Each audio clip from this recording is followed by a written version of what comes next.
अगदी वयाच्या 6व्या वर्षीपासून संगीताचे धडे मी माझ्या आजीकडेच म्हणजे कुसुम शेंडे, माझ्या वडिलांकडे डॉक्टर संजीव शेंडे यांच्याकडे ठुमरी दादा या सगळ्या गान प्रकाराचं शिक्षण मी सुरुवात केली घ्यायला.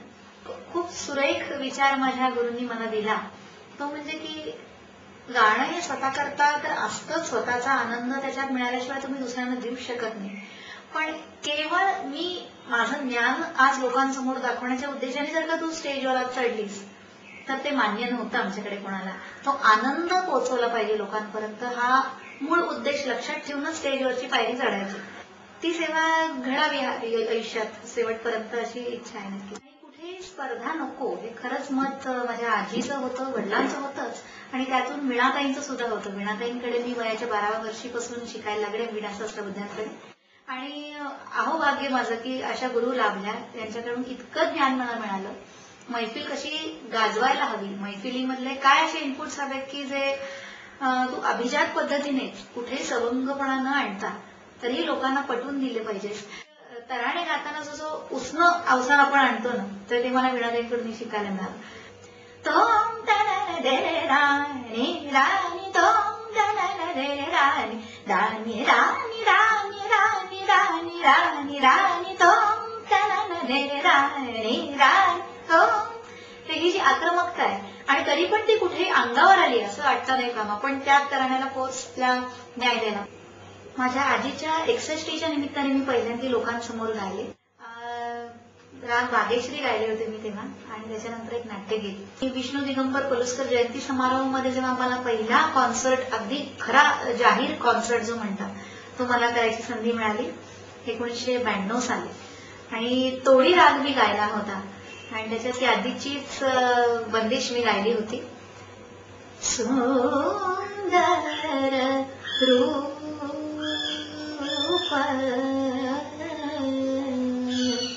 तिहारो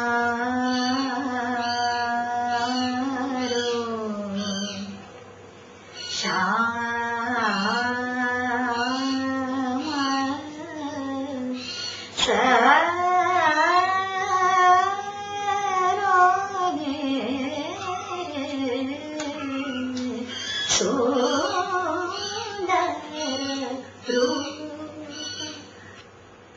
ही तोडी रागातली बंदिश मी गायले आणि त्या दिवशी संध्याकाळी एक अविस्मरणीय योग माझ्या आयुष्यात जुळून आला. तो म्हणजे की त्यावेळेचे राष्ट्रपती आर व्यंकटरमण यांच्यातर्फे मला राष्ट्रपती भवनामधून फोन आला की सकाळी तू विष्णू दिगंबरला गातीयस तर आम्हाला आवडेल की जर का तू राष्ट्रपतींकरता एक छोटा कॉन्सर्ट संध्याकाळी केला असता.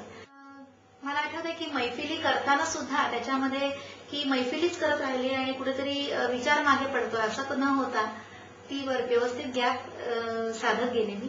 पण तरी स्वतःची ओळख निर्माण करणं हे मला जास्ती गरजेचं वाटतं की कुठेतरी आम्ही कोणाच्या तरी शिष्याचं गाणं ऐकायला जातोय किंवा कोणासारखं तरी ऐकायला मिळेल म्हणून जाणं त्याच्यापेक्षा आज आम्ही सावनी शेंडे साठे हिचं गाणं ऐकायला जातोय ही जास्ती मला चांगली ओळख वाटते माझी. मी नेहमी म्हणते तसं की मला 2 आया आहेत, मला 2 वडील आहेत असंच मला वाटतं की एक माझी आई आहे पण माझ्या सासूबाई आहे. सासूबाई मला म्हणावंसं वाटत नाही त्यांना कधी मी आईचाच दर्जा त्यांना मी पहिल्यापासून दिला गेला कारण का त्यांचं इतकं प्रेम आहे माझ्यावर आणि सासऱ्यांचं सुद्धा माझ्या कुठे त्यामुळे गाण्यात अडसर तर नाहीच पण एकूण स्वभावाचं सुद्धा जे ट्युनिंग जमतं जे जमावं लागतं आणि ज्याची ओळख तुम्हाला तुमच्या गाण्यात दिसते. ते स्वर नावाच्या पुस्तकात 40 बंदिशी निसाच्या आणि आजीनी रचलेल्या अशा एकूण आहेत. शास्त्रीय संगीत सोपं करून सांगणं ह्याच्यासाठी नक्कीच मी प्रयत्न करते. लेक्चर डेमॉन्स्ट्रेशन्स आहेत आणि त्याच्यातून एकच पुढे साध्य करायचं की माझी एक स्वतंत्र ओळख की जी ऑलरेडी आता लोक म्हणतात की नाही सावनीचं गाणं वेगळं आहे कारण का ते कोणासारखं नाही.